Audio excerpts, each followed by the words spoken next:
오늘 홍명보의 황당한 취임 기자회견이 큰 충격을 주고 있습니다. 나는 나를 버렸다. 내 안에 내가 움직였다라는 명언으로 유명한 홍명보는 오늘도 놀라운 자뻑 주장을 쏟아냈습니다. 홍명보의 기자회견은 생중계로 방송되면서 축구팬들은 유튜브 채널에서 실시간으로 많은 비난을 쏟아내었습니다. 기자들이 짜고 치는 듯한 어이없는 질문으로 시간을 보낼 때에는 더 큰 분노가 쏟아졌습니다. 실시간으로 계속 올라온 비난 댓글은 뼈 때리는 지적들이었습니다. 홍명보 30억의 인생을 팔았다. 듣기도 싫다. 사퇴하라. 내가 마지막으로 해야 할 일은 국가대표 감독직을 사임하는 것이다. 당신의 아무 말 대잔치 추합니다. 스스로 물러나라. 마지막 소임이 아니라 마지막 욕심이겠지. 팬들께 용서받는 길은 지금 당장 감독직 사퇴뿐이다. 홍명보는 오늘 더 이상 밀릴 수 없는 취임 기자회견을 일단 변명과 억지 주장으로 밀어붙이자라고 판단한 것으로 보입니다. 사퇴라는 책임 있는 표현은 단 하나도 하지 않고 나만이 할 수 있다는 주장만 쏟아냈습니다. 마지막으로 홍명보는 많은 분들의 지적과 따끔한 비판의 목소리 전부 겸허히 받아들이겠다라고 말했습니다. 물론 이 말에는 연봉 30억 원의 대표팀 감독직을 버려라는 말은 제외하고라는 표현입니다.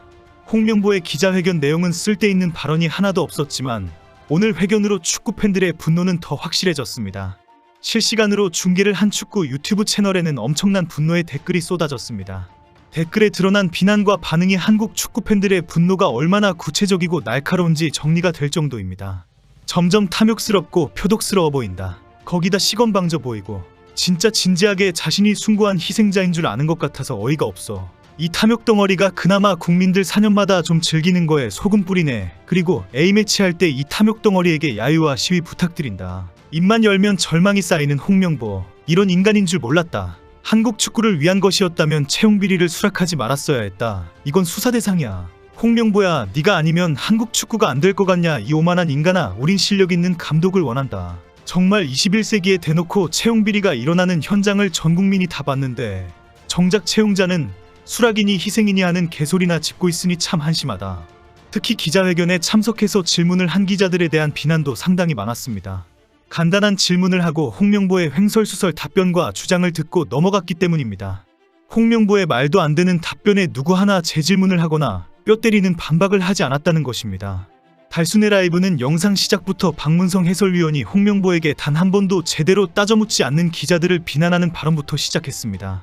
박문성 위원은 왜 기자들이 홍명보에게 당신이 행정을 잘하는 전무를 했는데 이게 공정합니까? 라고 왜 따져묻지 않는지 분노했습니다. 댓글에는 축구협회와 홍명보의 기자회견에 들러리를 선 기자들을 비난하는 지적이 쏟아졌습니다.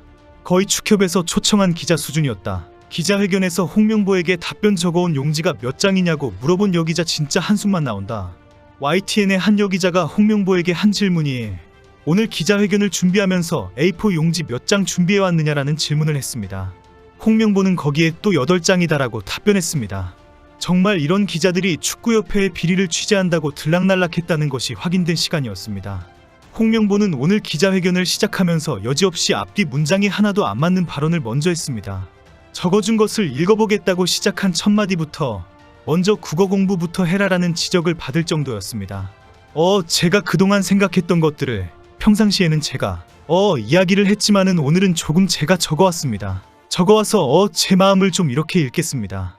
이렇게 적어왔다는 입장문 비슷한 원고의 내용은 몇 번이나 사과와 사죄를 했습니다. 국민들께 심려를 끼쳤다. 축구인의 한 명으로 사과드린다. 무거운 책임감을 느낀다. 팬분들에게 사과의 말씀을 드린다. 비판과 지적은 겸허히 받아들인다. 몇 번이나 사과를 한다며 일어나서 고개를 숙이기도 했습니다. 하지만 이어 한국 축구는 내가 발전시킬 수 있다라는 황당무계한 자뻑 주장을 쏟아내기 시작했습니다. 특히 이임생과의 대화에서 큰 책임감을 느꼈고 개인적 욕심이 아닌 내가 할 수 있는 역할을 다 해보자는 생각을 가지게 되었다고 주장했습니다.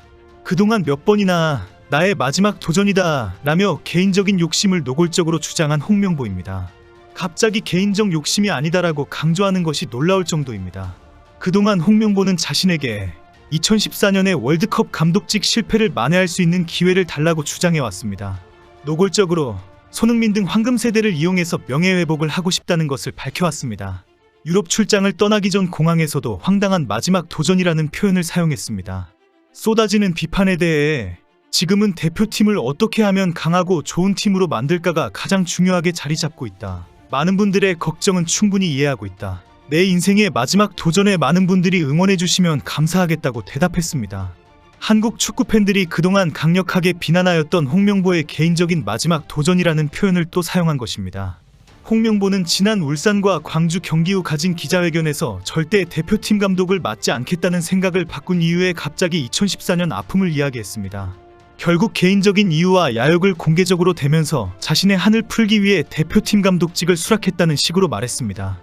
홍명보는 내 축구 인생 마지막 도전이 될 수 있다는 생각을 했다. 다시 한번 도전해보고 싶다는 강한 승부욕이 생겼다. 나를 버렸다. 대한민국 축구밖에 없다. 그래서 마음을 바꿨다라고 말했습니다. 결국 2014년에 실패했던 대표팀 감독에 다시 한번 도전하기 위해 K리그와 울산을 버렸다는 변명을 한 것입니다.